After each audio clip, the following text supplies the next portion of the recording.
បាទសួស្តីបងប្អូនតោះគ្នាស្វាគមន៍មកកាន់ការធ្វើតម្រុយឆ្នោតខ្មែរណាបងប្អូនបានហ្នឹងហើយ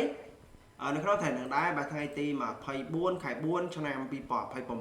ប្អូនបាទត្រាប់តម្រុយបាទលេខ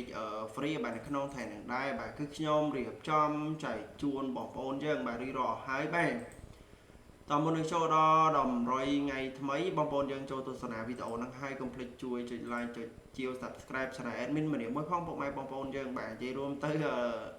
ស្រាប់តម្រុយស្នោតខ្មែរគឺខ្ញុំខានធ្វើរៀងយូរដែរពុកម៉ែបងប្អូនបាទនិយាយរួមទៅអត់សូវមានពេលទៅនេះធ្វើជូនបងប្អូនបាទបងប្អូនយើងកុំភ្លេចជួយ support ផង Channel នេះ Channel ថ្មី Admin ណាជួយ like ជួយ Subscribe Channel ថ្មីម្នាក់មួយទៅពុកម៉ែបងប្អូនហើយក៏មានបងយើងcomment សួរជាច្រើនសម្រាប់ការធ្វើតម្រុយឆ្នោតខ្មែរមិនក៏មិនចេញទៀតបាទគឺឥឡូវពួកចាប់ផ្ដើមធ្វើការចេញជូនបងប្អូនយើងបដាហើយកុំភ្លេចជួយគ្រប់ត្រូលម្នាក់មួយទៅពុកម៉ែបងប្អូនយើងតែឥឡូវខ្ញុំធ្វើការផុសចំណែកថ្មីអញ្ចឹងណាអញ្ចឹងយើងចូលមកមើលតម្រុយថ្ងៃថ្មីយើងតម្រង់តោះស្រាប់លេខ VIP អូខ្ទង់យើងមានអូខ្ទង់60ហើយនឹងខ្ទង់7បងប្អូនបាទបើវិញលេខ A B C ហើយនឹង D បាទលេខដូចសពមួយដងហ្នឹងឯងឥឡូវចូលមកមើលសារ៉ា2លេខយើងមាន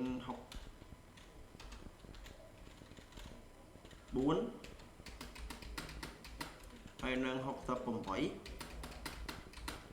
ក្របត្រេងខ្ទង់ចិត្តវិញយើងមាន74ហើយនឹង75សម្រាប់ក្របត្រេងយើងមានប៉ុណ្ណឹងឥឡូវចូលមកមើល3លេខសម្រាប់លេខធំយើងមាន648